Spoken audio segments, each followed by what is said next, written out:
Jemaat dikasih oleh Tuhan, hari-hari ini kita dalam kondisi yang sangat tegang berkaitan dengan COVID-19. Semua orang dalam kondisi yang wait and see mungkin, tetapi juga menanti-nantikan kapan Tuhan memulihkan dari wabah ini. Mungkin makin ada yang terasa kondisi ekonomi. Dan kondisi-kondisi ini memang akan membuat kita tanpa sadar jadi mempertanyakan Tuhan kadang-kadang. Tetapi juga ada satu sisi yang lain adalah konflik di antara keluarga. Kenapa? Karena kondisi ini akan menantang semua aspek dari ekonomi, kesehatan kita, membuat kita waspada, kita berjaga-jaga, tetapi juga kekhawatiran terhadap kondisi kita dan kondisi anak-anak kita. Kalau hari ini kita belajar topik tentang pemulihan keluarga, biarlah ini pun menjadi bagian modal kita. Seandainya kita ada konflik, sebelum ada COVID ini atau sekarang ada konflik, kita tahu bagaimana kita berespon. Oleh sebab itu, sebelum kita akan belajar lebih jauh, mari kita berdoa lebih dahulu. Bapa di dalam surga, yang kami kenal dalam Yesus Kristus, di tengah minggu ini, kami bersyukur punya kesempatan belajar sekali lagi firman Tuhan, belajar tentang topik bagaimana kami membangun keluarga dan bagaimana memulihkan keluarga di tengah-tengah kondisi yang rumit. Tuhan kiranya menolong setiap kami, menolong hamba-Mu bisa mengkomunikasikan dengan jelas, dan setiap jemaat pun dapat memperoleh faidah dari pemahaman atau konsep tentang pemulihan keluarga ini. Kiranya Tuhan menolong dan menopang setiap kami. Di dalam nama Yesus Kristus kami serahkan doa kami bersama. Amin. Jemaat yang dikasihi oleh Tuhan, bersyukur pagi ini kita akan sama-sama bisa belajar di tengah minggu ini. Topik yang diberikan kepada saya di pagi ini adalah pemulihan keluarga. Jemaat dikasihi oleh Tuhan, bicara pemulihan keluarga, kita bicara dua hal yang pokok di situ, yaitu adalah keluarga itu sendiri, dan yang kedua adalah bagaimana keluarga dipulihkan. Kalau ada keluarga dan pulihkan, berarti di tengahnya pasti ada sesuatu, yaitu konflik. Itu sebabnya hari ini kita membahas tentang seperti apa keluarga, secara khusus bagaimana konflik itu dan bagaimana menyelesaikan konflik supaya kalaupun konflik terjadi, pemulihan pun terjadi. Bapak, Ibu, dan jemaat yang dikasihi oleh Tuhan, apa sebenarnya pemulihan itu? Apa yang disebut pemulihan? Pemulihan adalah proses, cara, atau tindakan supaya menjadi pulih, aman, menjadi aman lagi, menjadi relasi komunikasi kembali semula.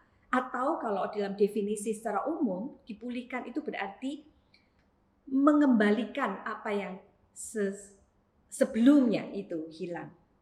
Jadi kalau begitu, waktu kita bicara tentang pemulihan dalam keluarga adalah sebuah kondisi keluarga tetap kembali semula atau lebih baik justru setelah mengalami badai atau konflik yang sangat tajam. Bagaimana kita itu bisa berpikir atau bisa melihat pentingnya pemulihan itu? Kenapa tidak saja seperti ini? Orang seringkali datang dan berkata, kalau sudah rumit seperti ini, lebih baik sudah cerai saja begitu.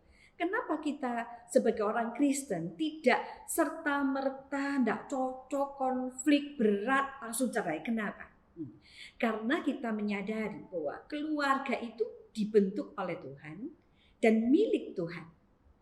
Jadi kalau keluarga itu dibentuk dan milik Tuhan, maka setiap keluarga orang percaya harus mengembangkan keluarga itu dalam segala pergumulan permasalahannya sesuai dengan kehendak Tuhan. Dan keluarga, masing-masing anggota keluarga, kepala keluarga harus mempertanggungjawabkan segala sesuatu di hadapan Tuhan. Jadi artinya waktu kita bicara tentang ada konflik, dan berusaha diperjuangkan harus pemulihan karena dasarnya apa? Keluarga milik Allah. Dan keluarga Tuhan ingin keluarga terus berjuang untuk apa? Makin hari makin sesuai dengan kehendak Tuhan, makin hari makin berkenan, makin hari makin jadi berkat bagi banyak orang. Kadang-kadang atau kita ketemu dengan keluarga yang seringkali jadi putus asa karena kondisi yang rumit atau konflik yang rasanya berkepanjangan. Kadang-kadang banyak keluarga merasa tanda kutip sendiri dan tidak bisa menolong, tidak ada orang yang menolong. Bapak Ibu dan jemaat dikasihi oleh Tuhan, mari kita mengingat kalau keluarga itu dibentuk oleh Tuhan, Tuhan tidak pernah meninggalkan keluarga. Tuhan juga yang akan menopang sehingga keluarga itu tetap bisa berjalan seperti yang Tuhan mau. Apalagi kalau kita lihat di dalam konteks perjanjian baru, Tuhan Yesus memberkati pernikahan. Bapak Ibu ingat bahwa justru mukjizat yang pertama kali yang dilakukan Tuhan Yesus di mana? Di pesta kawin. Jadi artinya Tuhan Yesus memberkati dan Tuhan Yesus sangat menghargai relasi keluarga. Kalau kita bisa lihat dari Yohanes 19 ayat 25 hingga 27. Jadi artinya adalah sesulit apapun dalam proses itu ada Tuhan di sana. Dan Bapak Ibu dan keluarga tidak pernah sendiri. Nah, mari kita pikirkan lebih jauh. Antara keluarga, konflik, dan pemulihan. Kenapa keluarga yang dibentuk oleh Tuhan, keluarga yang dikasihi oleh Tuhan juga, keluarga yang diberkati Tuhan juga dalam waktu pertama kali dalam pernikahan, berkat waktu menikah, berkat ketika punya anak, berkat dalam proses berkeluarga. Kenapa masih saja ada konflik? Kenapa? Karena memang keluarga terdiri dari dua suami istri atau lebih, ada anak-anak yang masing-masing masih berjuang dengan kelemahan diri sendiri. Karena masing-masing anggota sedang berjuang dengan kelemahan sendiri, maka anggota-anggota yang tidak sempurna ini bersama-sama untuk mengerjakan sebuah tujuan, sebuah visi tertentu yang sesuai kehendak Tuhan. Jadi Bapak Ibu dan saudara sekalian bisa bayangkan, masing-masing tidak sempurna, masing-masing punya kelemahan, masing-masing punya pemikiran-pemikiran sendiri, itu harus bersatu dan mengerjakan pekerjaan Tuhan. Nah, jadi kalau konflik itu terjadi sangat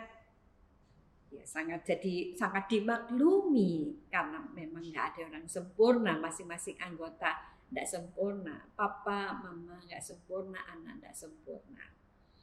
Jadi dengan kata lain, mari kita menyadari bahwa keluarga, di dalam proses berkeluarga, Tuhan memberkati keluarga, tapi Tuhan izinkan konflik karena memang pada dasarnya masing-masing anggota sedang berproses dengan diri sendiri dan berelasi dengan yang lain.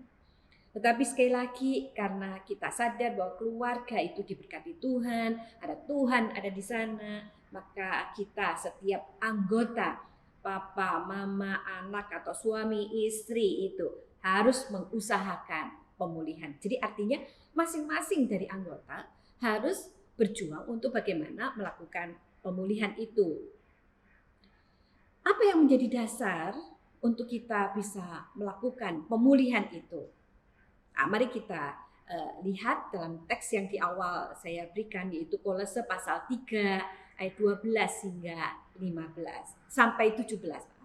Kolose pasal 3 12 hingga 17. Di layar saya sudah mengetik di situ, Bapak Ibu bisa perhatikan di slide, yaitu di ayat 12 hingga 15. Dan perhatikan yang saya huruf ditebalkan dan garis bawahi. Saya akan bacakan buat jemaat, dan jemaat bisa mengikuti dari slide yang ada. Kolose 3, 12, 15 di slide ini. Karena itu sebagai orang-orang pilihan Allah yang dikuduskan dan dikasihinya, kenakanlah belas kasihan, kemurahan, kerendahan hati, kelemah lembutan, dan kesabaran. Sabarlah kamu seorang terhadap yang lain dan garis bawah, ampunilah seorang akan yang lain. Apabila yang seorang menaruh dendam terhadap yang lain, sama seperti Tuhan telah mengampuni kamu, kamu harus jugalah demikian. Dan di atas semuanya itu kenakanlah kasih sebagai pengikat yang mempersatukan dan yang menyempurnakan. Kita berhenti dulu di sini. Kalau kita perhatikan di situ, saya memberikan kata kenakanlah dengan huruf tebal untuk menegaskan apa. Jadi bagaimana setiap kita anggota itu bisa berjuang untuk mengusahakan? Yang pertama adalah mengenakan. Kenakan ini, istilah kenakan di dalam bahasa aslinya menunjukkan seperti orang pakai baju. Jadi artinya secara aktif kita ini mempergunakan. Dan ketika kita percaya Tuhan, maka Tuhan itu sendiri yang akan memberikan modal dalam diri kita untuk bisa melakukan hal ini. Yaitu apa?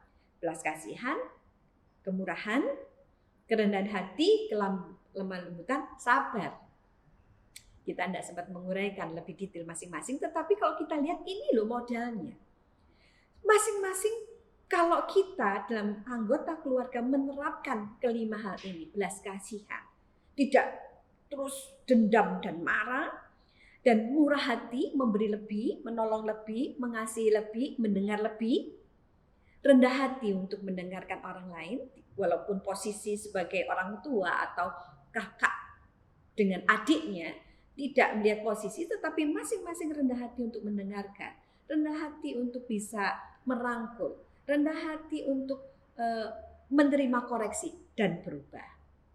Lemah lembut artinya apa? Mau belajar. Dan sabar berarti apa? Sabar untuk menerima, menahan tekanan-tekanan yang ada. Kalau masing-masing anggota, saya percaya sekali semua mengenakan ini, maka proses pemulihan akan cepat berlangsung. Di dalam ayat yang ke-14 saya menggarisbawahi kata mengampuni. Kalaupun sekali lagi setiap anggota keluarga nggak sempurna, bisa jadi mereka disadari apa nggak disadari, mereka itu menyakiti atau saling menyakiti. Atau kadang-kadang tanpa sadar karena situasi mungkin kelelahan, masalah keuangan, masalah apa membuat terus tersulut, kita menjadi emosional. Dan waktu seperti itu kemudian tanpa disadari keluarlah kata-kata yang menyakitkan. Nah, pada waktu semacam itu, maka yang harus kita lakukan apa? Mengampuni. Dan menjadi pengikat di dalam keluarga apa? Di dalam ayat 15 adalah yang mengikat kita, keluarga ini adalah kasih. Kita perhatikan ayat 15 dan 16. Saya akan bacakan, Bapak Ibu Saudara sekalian bisa melihat di layar. Hendaklah damai sejahtera Kristus memerintah dalam hatimu, karena untuk itulah kamu telah dipanggil menjadi satu tubuh dan bersyukurlah. Damai sejahtera Kristus memerintah. Modalnya adalah damai sejahtera Kristus. Apakah ini bagian dari seperti kontradiksi antara tadi di awal saya menjelaskan kita ini masih berjuang bergumul dengan kelemahan, kemudian kita ini hendaklah damai sejahtera memerintah. Terus bagaimana? Justru ini bukan kontradiksi, tetapi justru inilah posisi orang Kristen. Bagaimana kita berjuang dalam segala kelemahan, kita terus memohon supaya Kristus, damai sejahtera Kristus itu memerintah, memimpin, menaungi kita. Kalau damai Kristus ada dalam diri kita, maka disitulah kita punya kemampuan untuk apa? Untuk sabar, untuk mengasihi, untuk mengampuni, dan seterusnya. Kita lanjutkan. Kalau kita lihat ayat yang ke-16, saya akan bacakan. Hendaklah perkataan Kristus diam dengan segala kekayaannya di antara kamu, sehingga kamu dengan segala hikmat mengajar dan menegur, saya garis bawah, seorang akan yang lain dan sambil menyanyikan mazmur dan puji-pujian dan nyanyian rohani. Kamu mengucap syukur kepada Allah di dalam hatimu. Bagian ini adalah apa?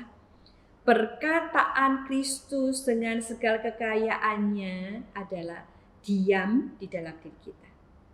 Jadi apa itu? Firman Tuhan. Kalau di dalam ayat 15 itu damainya Tuhan, 16 firman Tuhan itu menjadi bagian di dalam hidup kita. Sehingga kalau kita ini mengajar dan menegur, dua hal yang harus kita lakukan dalam sebuah relasi dan komunikasi adalah firman. Jadi bukan kebenaran diri sendiri, bukan terfokus kepada apa yang kita rasakan, terus kemudian menjadi emosional, tetapi firman menjadi dasar. Mungkinkah itu terjadi? Sangat mungkin. Kenapa? Karena kita percaya waktu kita berrelasi dengan Tuhan, memiliki hubungan pribadi dekat dengan Tuhan, maka kita tahu firman Tuhan itu bukan sekedar kata, tapi ada kuasa mengubahkan di sana. Mungkin kita akan berkata, wah puisi itu ideal sekali. Apakah kita semua bisa lakukan? Ya, walaupun kadang-kadang memang kita sadar. Kadang-kadang kita ini satu saat itu bisa sabar, satu saat emosional, dan itu ya itu wajar. Tetapi yang menjadi bagian di sini yang mau ditekankan adalah bagaimana kita berproses untuk belajar di dalamnya. Ayat 17. Dan segala sesuatu yang kamu lakukan, Bapak Ibu bisa lihat di layar, dengan perkataan atau perbuatan, lakukanlah semuanya itu dalam nama Tuhan Yesus, sambil mengucap syukur oleh Dia kepada Allah Bapa kita. Jadi dengan kata lain di sini apa? Lakukan semuanya itu. Kenapa dikatakan melakukan semuanya itu dalam nama Tuhan? Artinya kita waktu melakukan hal-hal, mau sabar, mau baik, mau menegur, mau mengingatkan orang, sama sekali bukan berdasarkan kondisi dan emosi, tetapi selalu berpikir bahwa ya lakukan untuk Tuhan. Jadi artinya lakukan yang terbaik.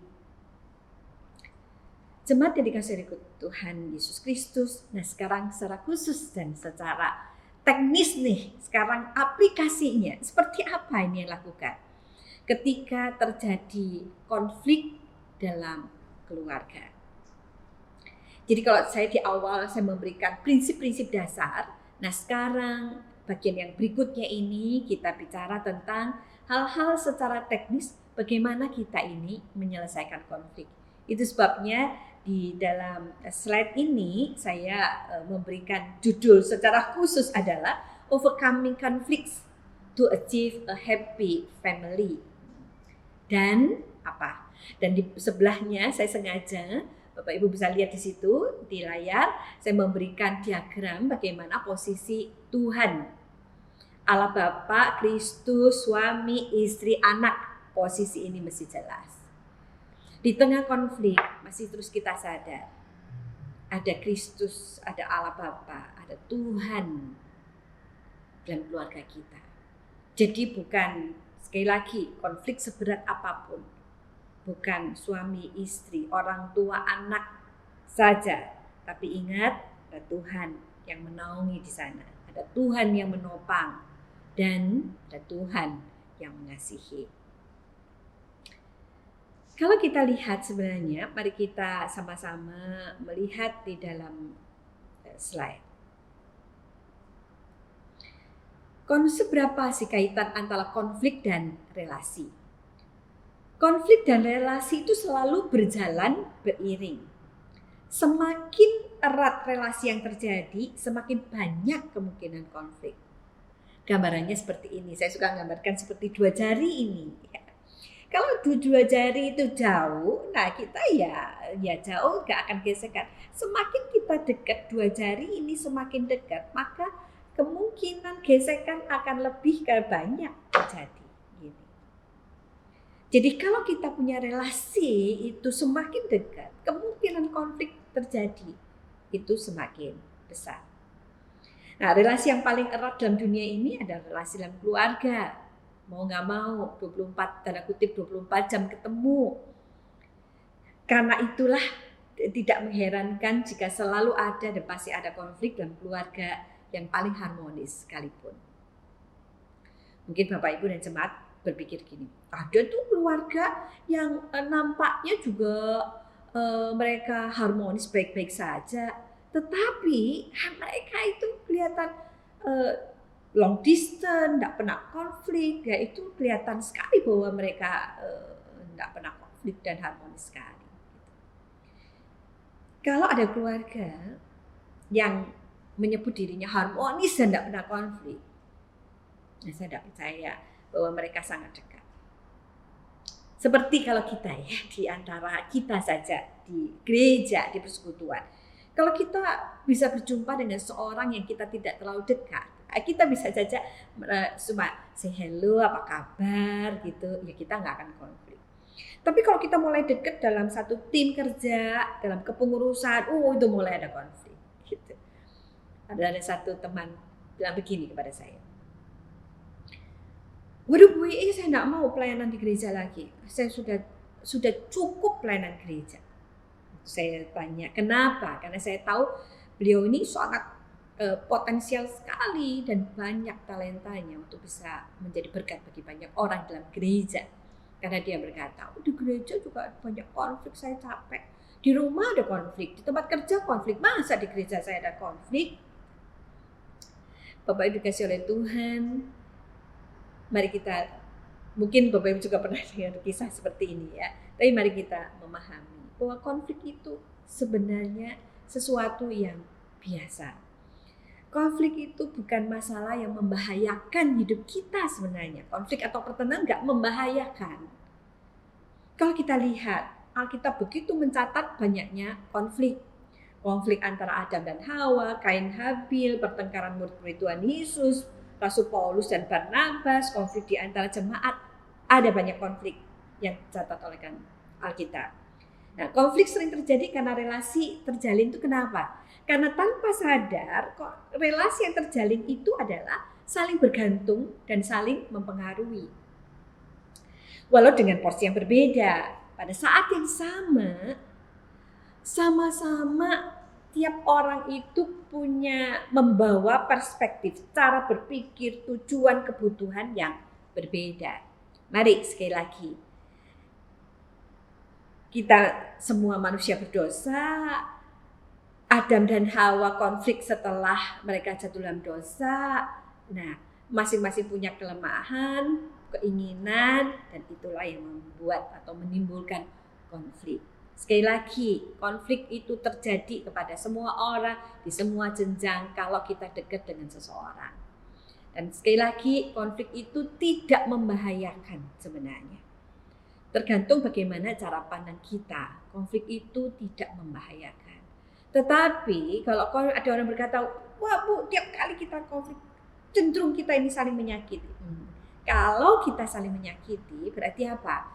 Berarti kita tidak cukup terampil untuk bisa menyelesaikan konflik itu sendiri sebenarnya. Kenapa begitu? Karena sekali lagi, dari awal saya jelaskan bahwa nggak ada seorang pun relasi dekat itu nggak konflik, bukan? Jadi kalau kita seorang konflik itu ya Tuhan izinkan di sana. Kalau Alkitab memberikan secara terbuka, konflik sekali lagi adalah sesuatu yang wajar terjadi, tetapi yang penting bagaimana kita ini memahami penyebabnya, kemudian bagaimana kita berespon terhadap konflik, dan bagaimana kita bisa menyelesaikan konflik tanpa saling melukai. Kalau suami istri tanpa harus punya semangat untuk bercerai saja karena terlalu berat, tetapi justru punya semangat untuk memulihkan atau justru relasi makin baik setelah konflik terjadi. Jemaat dikasih oleh Kristus, mari kita lihat sebenarnya apa sih penyebab konflik.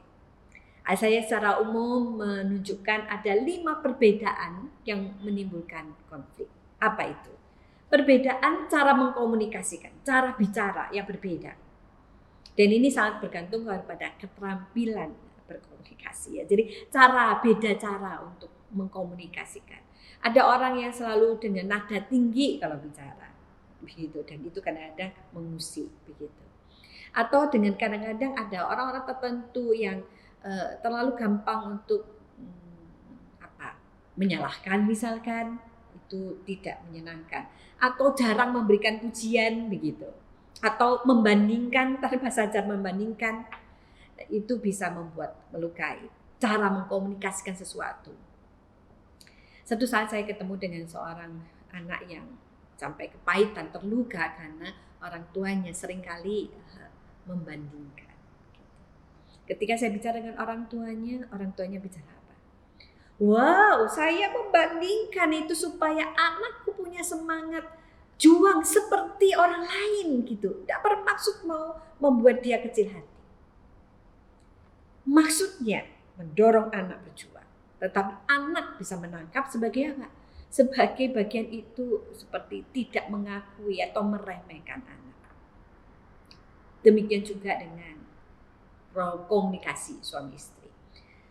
Perbedaan yang kedua adalah perbedaan perspektif. Penting, tidak penting. Ya. Ini penting, tidak penting. Misalkan bagi ada relasi, misalnya ada bagi istri, dengan budaya keluarganya, tiap minggu mesti datang ke rumah mamanya. Bagi suami tidak perlu seminggu sekali, yang penting kan tahu mama sehat, kita telepon, dan itu sudah cukup begitu. Nah, itu bisa menimbulkan konflik. Yang ketiga, perbedaan kebutuhan. Ada orang tertentu, ada suami atau istri tertentu yang bermain dengan teman-teman itu seperti bagian kebutuhan. Jadi kalau walaupun sudah pulang kerja pasti keluar ketemu teman-teman. Nah, itu kadang-kadang menjadi istri merasakan udah capek kerja, kenapa enggak pulang saja bersama keluarga. Nah, itu kadang-kadang bisa menimbulkan konflik. Yang keempat adalah tujuan. Kepentingan ya. Jadi tujuan tertentu. Jadi kalau tadi itu ketiga kepentingan diri sendiri, tetapi kalau yang keempat itu tujuan tertentu, tujuan besar ya. Jadi visi yang berbeda dan seterusnya. Kelima adalah filosofi, dan jelas ini keyakinan iman. Dan ini kalau kita berelasi di tempat kerja, perbedaan keyakinan iman kadang-kadang juga itu menimbulkan konflik. Yang menarik adalah, saya tuliskan di situ, seringkali konflik terjadi bukan karena isi berita, tapi lebih karena sikap atau cara mengkomunikasikan ternyata. Jadi surveinya, orang jadi konflik dan tajam sekali konflik itu, seringkali bukan isi beritanya, tetapi adalah cara mengkomunikasikannya itu. Bapak Ibu, kalau ini yang terjadi, makin mari kita waspada. Kita koreksi bagaimana cara kita mengkomunikasikan diri kita. Mari kita lihat berikutnya. Apa sebenarnya dampak terjadinya konflik? Sebagian besar dari kita menganggap bahwa semua konflik yang terjadi berakibat buruk. Oleh sebab itu banyak orang menghindarinya dan mengecamnya bila itu mulai terjadi. Jadi orang nanti bisa rusak ini relasi. Jadi berusaha tidak konflik. Jadi akhirnya mengalah terus atau ya sudah, tidak mau dibahas. Perbedaan tidak pernah dibahas. Selain akhirnya diendapkan, dianggap selesai ketika waktu berlalu. Sebenarnya konflik itu sendiri bersifat netral tadi itu. Tidak membahayakan. Yang menjadikan konflik itu berdampak buruk atau baik adalah cara pandang kita terhadap konflik itu sendiri, cara pandang kita. Bagaimana kita melihat konflik itu sendiri? Memang ada dampak negatif dalam konflik. Konflik yang tidak dapat dikelola dengan baik itu memang berdampak buruk. Ada dua hal, Bapak Ibu bisa lihat layar. Yang pertama, luka hati dan dendam yang dapat mengganggu fungsi hidup. Jadi maksudnya begini, ketika konflik itu nggak selesai-selesai dan membuat orang luka hati, diluka terus disimpan menjadi dendam, mungkin masih serumah, mungkin masih bisa ngobrol begitu, mungkin ke gereja bareng, tetapi sudah makin lama kita tanpa sadar makin dingin. Tanpa sadar kita jadi tidak ceria lagi. Kadang-kadang ada orang jadi stres. Dan dampak negatif yang kedua adalah mengalami kesulitan membangun kembali relasi yang ada sehingga banyak pasangan akhirnya mengambil keputusan untuk bercerai. Nah, ini memang dampak negatifnya. Kemungkinan ini. Tetapi sebenarnya sekali lagi Apakah konflik selalu berdampak negatif? Tidak. Konflik juga bisa berdampak positif jikalau bisa dikelola dengan baik. Kenapa? Karena konflik itu justru ketika muncul, maka membuat kita itu saling bisa mengenal aslinya, keinginannya. Jadi misalkan begini, waktu seorang itu bicara, kenapa ini bisa begini? Wah, dia bisa mengungkapkan. Mungkin waktu membicarakannya dengan sangat emosi, tetapi di dalam percakapan itu justru kita ketemu aslinya apa? Apa yang sebenarnya diinginkannya? Justru itu hal yang positif. Oh, yang ternyata apa yang dia inginkan, itu muncul pada waktu konflik terjadi. Kedua adalah bisa memperjelas tujuan, kebutuhan, perspektif lawan konflik sehingga saling mengenal kondisi dan perasaan yang unik yang tidak muncul selama ini. Tetapi ketika konflik, duduk sama-sama, berbicara keras mungkin, berbicara emosional mungkin, berbicara sambil nangis mungkin, tapi kita mengetahui apa sebenarnya. Kenapa demikian? Karena orang kalau lagi konflik mencurahkan itu kan sudah langsung semua isinya. Dan kalau hal itu bisa disampaikan, diterima dengan rendah hati, justru bisa jadi konflik itu atau cara berpikir masing-masing makin clear, relasi komunikasi makin sehat, dan betul-betul keluarga dipulihkan. Dan keluarga akhirnya menjadi sangat baik. Ada 2 sikap menghadapi konflik. Yang pertama, menghadapi. Kedua, menghindari. Menghadapi itu berarti seperti apa? Ada konflik dihadapi, itu bagus. Tetapi maunya apa? Segera. Tapi yang tipe yang kedua adalah selesaikan, tapi tunggu waktu. Tunggu apa? Agak reda sedikit, atau kadang-kadang kita perlu reda karena apa? Karena rasanya kalau 2 terus tidak bisa selesai, menunggu orang ketiga supaya bisa mengkomunikasikan atau memperjelas masalah. Yang menghindari tidak selalu baik. Kenapa? Karena menghindari itu berarti sikapnya pura-pura nggak tahu. Jadi setelah konflik malam selesai, terus karena masalah belum selesai, ditinggal tidur, besok lagi biasa lagi, nah dianggap selesai. Dan itu sangat tidak sehat, karena itu menimbulkan atau menyebabkan endapan emosi. Endapan karena nggak selesai itu yang membuat tidak enak gitu. Atau tahu mengalah saja, terus mengalah, ya sudah. Mengalah itu kelihatan baik. Nah, seringkali saya jumpa ada tipe-tipe orang yang mengalah begini, memang akhirnya konfliknya tidak berkepanjangan memang. Tetapi konflik yang menurut saya itu tertunda, itu menimbulkan tadi itu hal-hal yang nggak bagus di kemudian hari karena menyimpan hal yang tidak menyenangkan. Yang ketiga, kelihatan rohani, tapi sebenarnya enggak itu, yaitu tahu, simpan, lupakan, maafkan, doakan, dan jangan sekali-kali mengungkit. Jadi, itu kelihatannya rohani, tetapi tidak sama sekali. Kenapa? Karena konflik tidak selesai.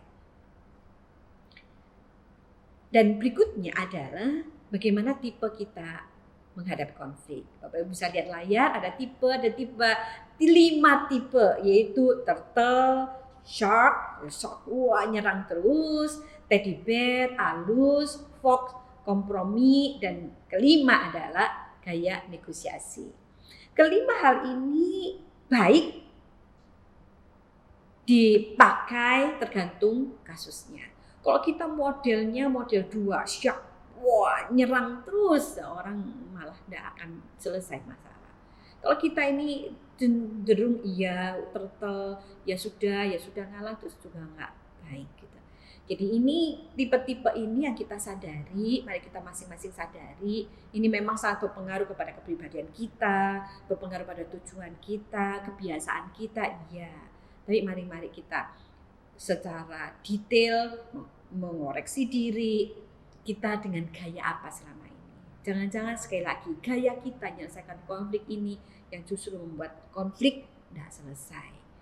Sekali lagi Bapak Ibu bisa download materi ini, karena setelah ini saya akan menjelaskan turtle itu apa secara detail, Bapak Ibu bisa melihatnya. Tetapi secara khusus saya ingin melompat kepada pemikiran ini. Ada 7 langkah untuk menyelesaikan konflik yang sehat. Bapak Ibu bisa lihat layar, 7 langkah. Pertama, ketika kita ketemu konflik, ketemu pertentangan, perbedaan, maka bagian kita yang pertama adalah belajar berdiam diri. Kita sendiri merumuskan konflik yang terjadi berdasarkan data objektif. Sebenarnya, jadi yang pertama ini seperti kita itu berdiam, mikir itu apa sih sebenarnya yang terjadi. Gitu. Yang kedua, mencari waktu bertemu, duduk bersama, saling mengkonfirmasi sehingga kedua belah pihak memiliki pengertian yang sama terhadap masalah yang sama. Jadi sama-sama duduk dengan dingin untuk bicara. Yang ketiga, menemukan metode mengelola konflik yang tepat sesuai dengan kepentingan. Jadi, apakah ini harus segera atau bisa ditunda? Keempat, masing-masing pihak mengungkapkan secara asertif, sekali lagi asertif bukan menyerang, tetapi menyampaikan keinginan kita, perasaan kita, dan pihak lain mendengar. Kelima, cara menyelesaikan konflik. Langkah kelima, memahami cara pandang orang lain dengan sikap empati. Jadi posisinya empati, bukan posisinya menyerang dan hanya kita merasa diri menang, berdiri betul. Yang keenam, mengajukan usulan mencapai kesepakatan. Yang ketujuh, mencapai persetujuan yang bijak dan menerapkan apa yang sudah disepakati. Bapak Ibu yang dijemaati dikasihi Tuhan, kita tadi sudah bicara tentang konflik-konflik ini. Tetapi mungkin ada yang berpikir begini, Bu, konflik ini menjadi sangat serius jikalau terutama ini konflik antara suami istri, jikalau ada orang ketiga yang mengganggu. Mungkin akhirnya ada salah satu, ada perempuan lain, laki-laki lain yang mengganggu relasi. Kalau itu sudah terjadi, seringkali nggak bisa diselesaikan. Bapak Ibu, kalau sampai itu terjadi, maka apa jawabnya? Apa yang menjadi bagian ini? Yaitu mengampuni. Slide berikutnya ini Bapak Ibu bisa lihat slide, saya memberikan topik waktu bagaimana proses keluarga dipulihkan, yaitu modalnya kembali ke Kolose tadi adalah kasih. Kasih yang apa? Kasih yang menerima. Kasih yang apa? Kasih yang mengampuni. Mengampuni itu bukan sesuatu yang buruk. Mengampuni itu adalah sesuatu yang sebenarnya demi kebaikan kita, supaya kita lebih sehat dan bisa move on. Seperti kutipan yang saya ada di situ, Bapak Ibu bisa lihat layar. Mari kita baca kutipan itu. Forgiveness is not something we do for others people. We do it for ourselves to get well and move on. Jadi kalau sampai kita ini menjadi sulit sekali memaafkan, mari ingat ini. Seperti Allah yang mengasihi kita dan mengampuni kita saat kita berdosa, maka kita diperintahkan untuk saling mengampuni. Bapak Ibu bisa lihat layar beberapa ayat di situ. Ketika kita mengasihi orang sulit sebenarnya, justru dari situ kita memahami betapa kasih Tuhan itu yang sangat besar dalam hidup kita. Memang tidak heran jikalau ada dinamika pengampunan. Karena suatu saat, Bapak Ibu bisa lihat layar itu, dinamika itu apa? 4. Suatu saat kita bisa mengampuni, suatu saat marah lagi begitu. Tapi kemudian bisa perasaan mengampuni, rekonsiliasi. Nah, itu memang bisa terjadi proses itu. Tapi ingat, semua proses ini kita tidak berjalan sendiri. Ada Tuhan di dalamnya, ada Tuhan yang menopang, ada Tuhan yang memampukan kita untuk mengampuni. Mari kita lihat slide sebelum kita mengakhiri, kita slide tentang mengampuni dan sukacita. Mengampuni itu bukan berarti kita mengabaikan dan tidak peduli pada kejadian yang menyakitkan. Tetapi kita memilih, saya ulangi di situ saya garis bawahi, memilih hidup tanpa dikontrol oleh kebencian atau oleh kemarahan. Yang menjadi penghambat sukacita. Justru sukacita itu memudahkan kita bisa bekerja sama dan merangkul yang lain. Jadi artinya adalah kalau kita rindu bahwa kita masing-masing anggota keluarga untuk bisa memulihkan keluarga, memulihkan kondisi yang ada. Keluarga sungguh pemulihan, sukacita dihadirkan, berkat Tuhan dihadirkan di sana. Maka kita harus belajar untuk menerima kekurangan dan mengampuni jika mereka memang menyakiti. Sebagai penutup, Bapak Ibu lihat di layar, saya memberikan kesimpulan ini. Keluarga dibentuk oleh Tuhan untuk menjadi tempat setiap anggota keluarga mengalami pertumbuhan di semua aspek hidup bagi kemuliaan Tuhan. Oleh sebab itu, setiap anggota keluarga harus mengambil peran dan menjalankan peran itu sebaik mungkin. Peran itu apa? Peran untuk memulihkan keluarga. Mengampuni orang lain itu bukan membuat kita jadi lemah. Mengampuni itu kita punya kekuatan ekstra. Kenapa? Karena kita mengerti everyone makes mistakes. Dalam kutipan, dalam penutup itu saya jelaskan. Everyone makes mistakes. Setiap orang bisa salah. Jadi kalau setiap orang bisa salah, kita rindu keluarga kita makin hari dipulihkan, dan proses-proses dipulihkan.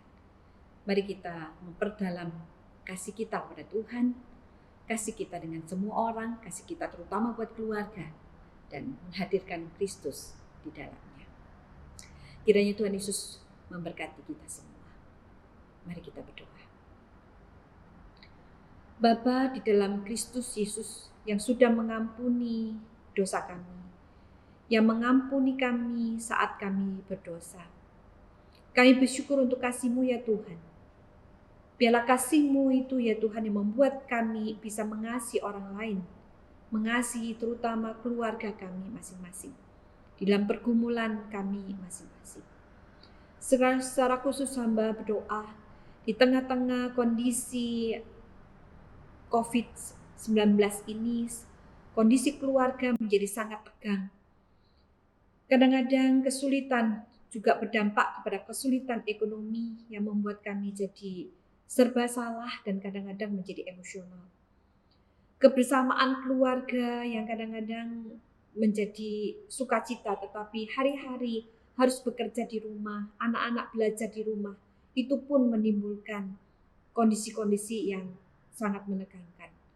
Tuhan kiranya tambahkan kami dengan kasih-Mu untuk memahami kondisi, dengan mudah saling mengampuni, memaafkan, merangkul, dan dengan kondisi yang buruk ini, keluarga bergandeng tangan, dipulihkan, dan bersukacita Tuhan di dalamnya, sehingga keluarga terus bergerak, makin hari makin memuliakan Tuhan dalam kondisi sulit sekalipun.